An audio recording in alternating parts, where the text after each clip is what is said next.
2026년 새해를 맞이해서 우리는 예배해라는 표대를 세우고 이 자리에 섰습니다. 아마 여러분들 대부분은 올해 모든 일이 다 순조롭고 형통하게 잘 되기를 바라는 마음을 가지고 계실 겁니다. 오늘까지 여러분의 한 열흘의 인생은 어떻습니까? 여러분이 계획한 대로 순조롭게 잘 진행되고 있습니까? 아니면 내가 계획한 것과는 뭔가 좀 다르게 자꾸 이런저런 일이 어려워지고 있다. 혹시 그렇게 느끼시는 분들도 계십니까? 설령 우리가 지금은 한 열흘밖에 안 지나서 순조롭고 형통해 보여도 올 한 해 살다 보면 분명히 우리 인생에 고비도 찾아오고 어려운 일도 찾아오는 인생의 어두운 깊은 밤을 지내야 되는 일이 분명히 생길 겁니다. 앞으로 우리 인생에 그런 인생의 어두운 깊은 밤이 찾아올 때 여러분은 그 깊은 밤을 어떻게 견디려고 어떤 마음 자세를 지금 가지고 계십니까? 오늘은 야곱에 대한 이야기를 여러분들과 한번 나누어 보겠습니다. 먼저 야곱은 도망을 갔습니다. 그래서 광야에 지금 홀로 있습니다. 인생의 깊고 어두운 밤을 지금 야곱은 지나고 있습니다. 야곱은 형 에서가 자신을 죽일까 봐 두려워서 도망을 치다가 삭막한 광야 한복판에 지금 혼자 덩그러니 놓여 있습니다. 여러분, 야곱이 누구입니까? 그 당시에 아주 거부였던 이삭과 리브가의 쌍둥이 아들입니다. 쌍둥이 형이 에서고 쌍둥이 동생이 야곱이지요. 그런데 이제 점점 나이가 들던 아버지 이삭이 자기가 사랑하는 아들 에서를 부릅니다. 에서야, 내가 죽기 전에 이제 나이가 들어가니 내가 너에게 장자의 큰 복을 주겠다. 그러니 너는 사냥꾼이니 가서 사냥을 해서 내가 좋아하는 맛있는 요리를 해가지고 오라. 그럼 내가 그 별미를 먹고 기분이 좋은 상태에서 너에게 큰 축복을 하겠다 하고 이삭이 에서에게 말합니다. 그래서 에서가 사냥을 떠납니다. 그런데 그 이야기를 이삭의 아내인 리브가가 듣게 됩니다. 그런데 리브가는 쌍둥이 에서와 야곱 중에서 아버지 이삭은 에서를 더 편애하고 어머니 리브가는 쌍둥이 동생인 야곱을 더 편애합니다. 야곱을 부릅니다. 그리고는 무시무시하고 아주 안타까운 복을 가로챌 계략을 꾸밉니다. 형이 지금 돌아오면 축복을 받을 것이다. 나는 너를 더 사랑하니 야곱, 그 축복을 가로채자. 아니, 형과 제가 다른데 어떻게 할 수 있습니까? 어머니 리브가가 계략을 꾸밉니다. 그 복을 야곱이 받게 하기 위해서 형 에서의 옷을 입힙니다. 눈이 침침한 남편의 약점을 이용한 것이지요. 에서는 몸에 털이 많습니다. 염소 한 마리를 잡아다가 염소의 털을 야곱의 팔과 다리에 다 바릅니다. 그래서 눈이 침침한 아버지 이삭이 보았을 때 에서인지 야곱인지 도저히 분간하지 못할 정도로 만듭니다. 그리고 아내로서 남편이 아주 좋아하는 별미 요리를 만들어서 야곱에게 가져고 가라고 합니다. 이삭이 말합니다. 아니, 어떻게 이렇게 빨리 왔느냐? 그런데 사람이 한 번, 두 번 거짓말을 하게 되면 거짓말이 아주 천연덕스럽습니다. 야곱의 말을 보십시오. 27장 20절입니다. 27장 20절에 보면 하나님 여호와께서 나로 순조롭게 만나서 빨리 짐승을 잡아서 고기를 만들었습니다. 하나님의 이름까지 팔아서 거짓말을 하고 있습니다. 그렇습니다. 야곱은 어머니 리브가와 더불어서 자신의 목적 달성을 위해서 아버지를 속이고 하나님의 이름까지 팔고 형을 속였던 사람이 바로 야곱이었습니다. 그래서 에서가 받아야 될 복을 야곱이 다 가로챈 겁니다. 에서가 사냥해서 돌아와서 아버지, 제가 왔습니다. 저에게 축복을 해 주십시오. 무슨 말이냐? 나는 방금 모든 축복을 다 해주었다. 아, 그 사람이 그 축복을 가로챈 건 바로 너의 동생 야곱이었다. 에서가 화가 머리끝까지 났습니다. 내가 내 동생을 죽여버리겠다는 계획을 합니다. 그 형의 보복이 무서워서 야곱은 갑작스럽게 지금 광야로 도망을 나온 것이지요. 그것이 두려워서 나온 야곱, 광야에 덩그러니 홀로 놓여 있습니다. 아버지, 어머니와 형과 함께 살던 브엘세바에서 저 목적지 하란까지는 800km가 되는 거리입니다. 그 당시 기준으로 보면 2달여의 아주 어려운 광야를 지내야 되는 고행길입니다. 그렇게 쉴 새 없이 도망오던 야곱이 밤을 맞이합니다. 그리고 밤야에서 이제 잠을 청해야 되는 그런 상황이 되었습니다. 막막하고 두렵고 앞으로 내 인생이 어떻게 펼쳐질까 하는 두려움 속에서 광야의 첫날 밤을 맞이합니다. 외로운 밤이었고 두려운 밤이었습니다.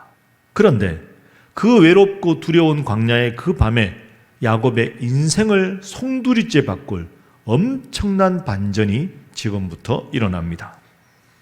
광야의 한 곳에서 하나님이 설계하신 바로 그 장소에서 야곱이 하나님을 만나게 됩니다.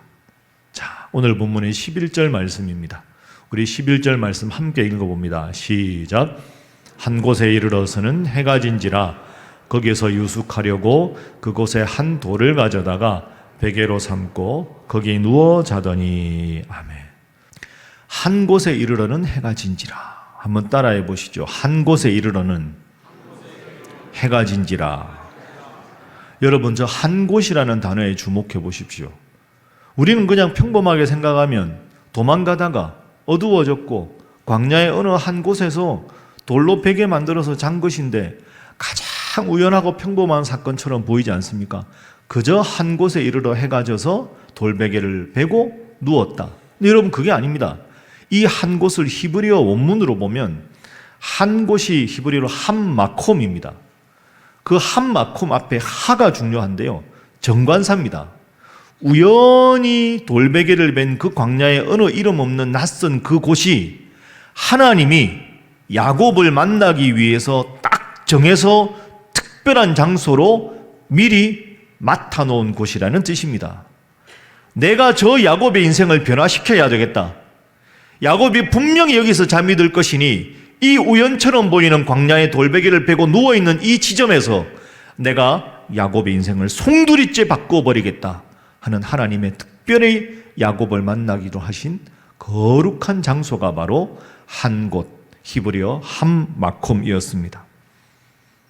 야곱에게는 그저 밤에 자야 하니까 가는 길에 해가 져서 어쩔 수 없이 머물게 된 우연한 장소였지만 하나님은 야곱을 만나시려고, 야곱의 인생을 송두리째 변화시키시려고 준비하신 거룩한 장소였습니다.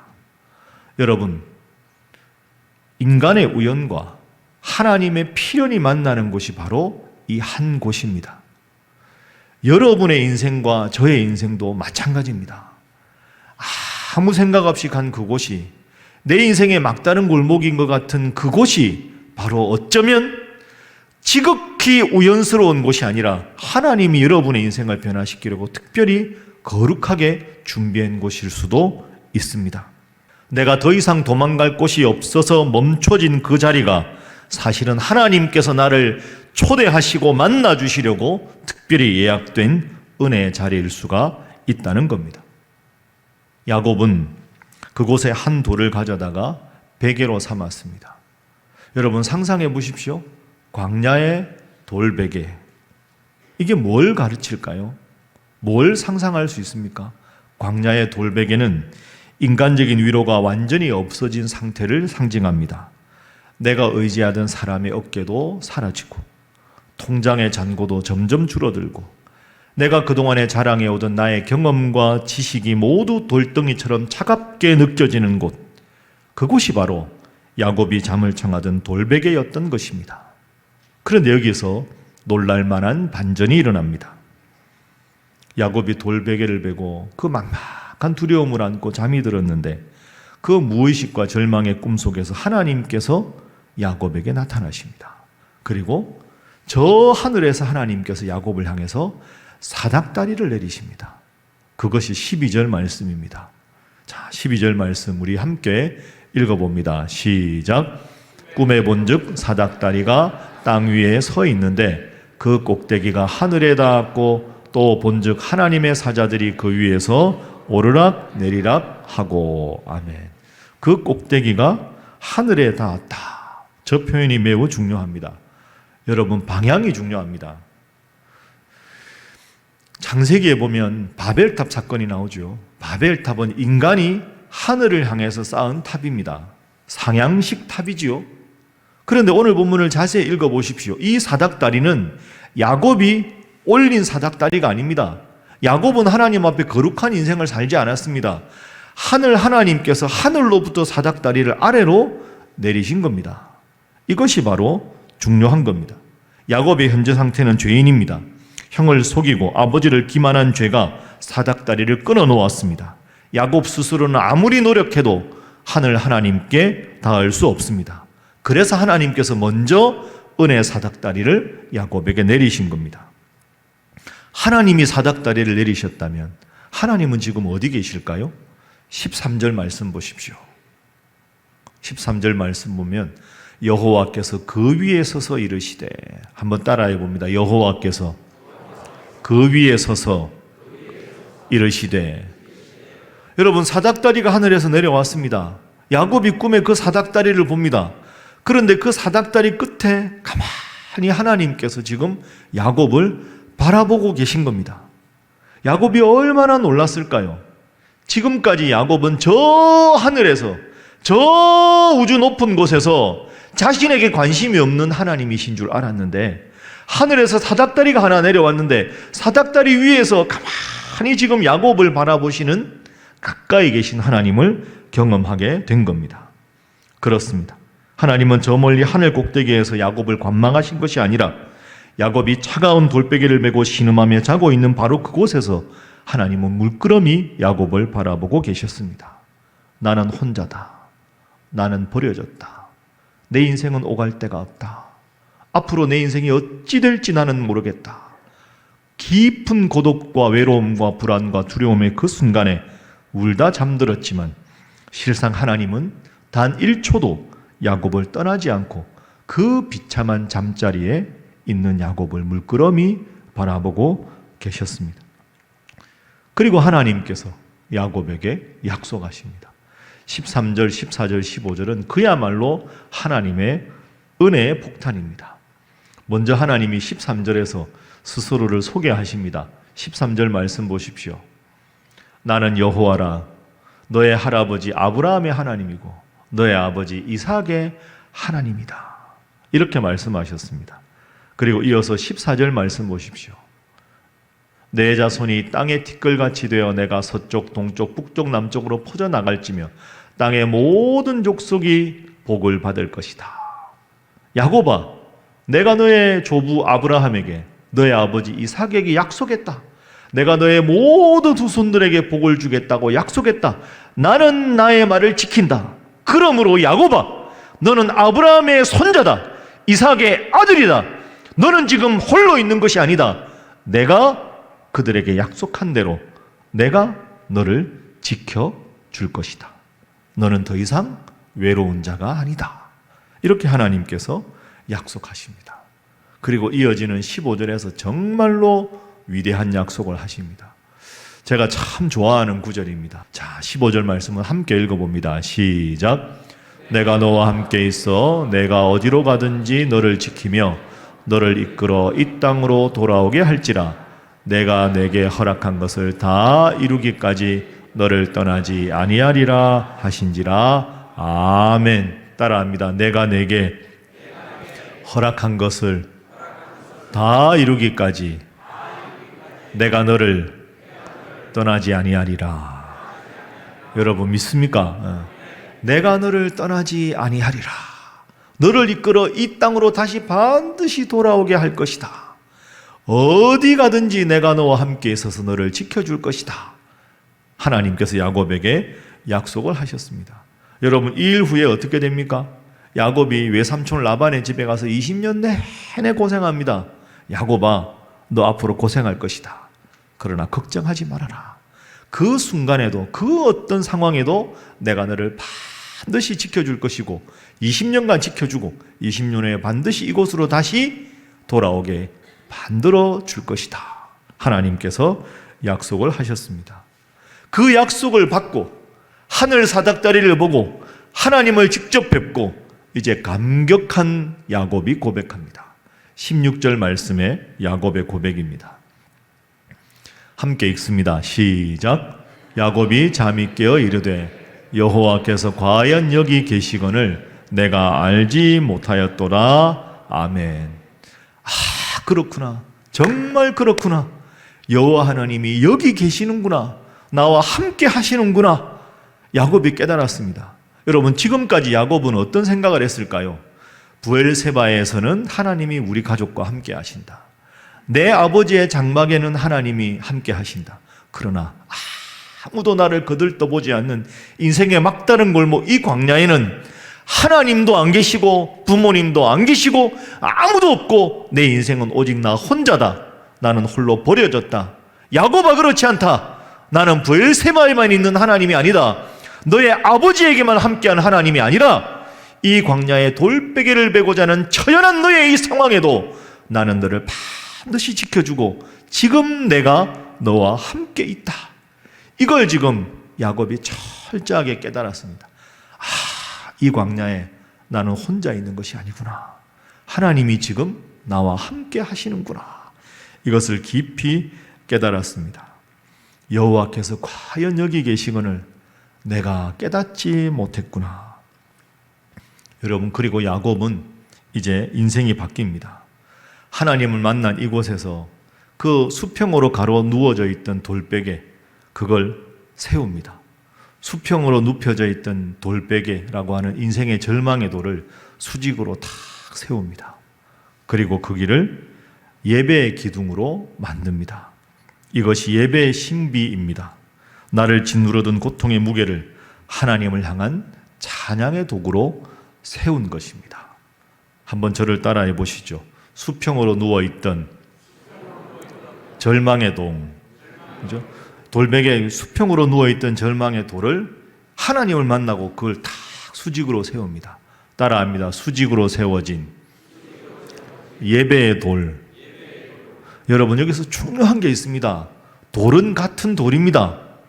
수평으로 누워져 있을 때는 그저 돌베개 적막하고 내 인생에 아무도 나를 거들떠보지 않는 절망의 돌에 불과했는데 하나님을 만나고는 그 돌을 수직으로 딱 세웁니다.